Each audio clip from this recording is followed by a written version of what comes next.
Hello students, welcome to स्वाध्याय classes. हम पढ़ रहे हैं हिंदी में पढ़ रहे हैं संधि। तो कल मैंने शुरू किया था संधि क्या होता है, संधि की विशेषताएं, उसके गुण, वो कहाँ से आया है, किन शब्दों में संधि होता है और संधि के प्रकार। तो संधि के 3 प्रकार थे, स्वर, व्यंजन और विसर्ग। तो आज स्वर संधि के भी प्रकार पढ़ेंगे। तो स्वर संधि क्या होता है, स्वर और स्वर के मिलाप से उत्पन्न विकार को क्या कहा जाता है, स्वर संधि कहा जाता है।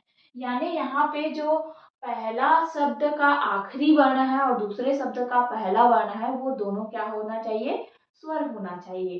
ठीक है, तो इसके 5 प्रकार है, दीर्घ संधि, गुण संधि, वृद्धि संधि, यण संधि और अयादि संधि। अब दीर्घ संधि में क्या होता है कि जो स्वर है आ है, वो खुद के साथ यानी अ या आ के साथ मिलके क्या बनाएगा, आ बनाएगा। जैसे छोटे ई है, बड़े ई है, वो खुद के साथ ई और ई के साथ मिलके क्या बनाएगा, बड़ा ई बनाएगा। और छोटा ऊ बड़ा ऊ खुद के साथ मिलके क्या बनाएगा, बड़ा ऊ बनाएगा। और री री के साथ मिलके री बनाएगा। तो उदाहरण से समझते हैं। यहाँ उदाहरण है पहला, महात्मा। तो महात्मा, महा प्लस आत्मा, महा और आत्मा से बना है महात्मा। तो ये पहला शब्द का आखिरी वर्ण क्या है, यहाँ पे आ है। और दूसरे शब्द का पहला वर्ण क्या है, आ है।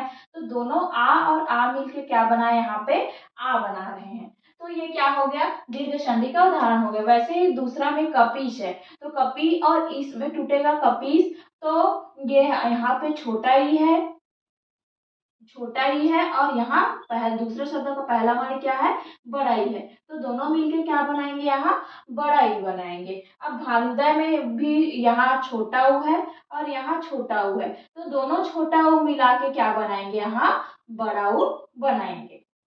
यहाँ बड़ा ऊ बना है। ठीक है, अब वैसे ही भूर्जित, तो यहाँ बड़ा ऊ और बड़ा ऊ दोनों मिला के क्या बनाएंगे, बड़ा ऊ बनाएंगे। यहाँ है बड़ा ऊ। और पितृ ऋण, तो ये ऋण री वाला उदाहरण है।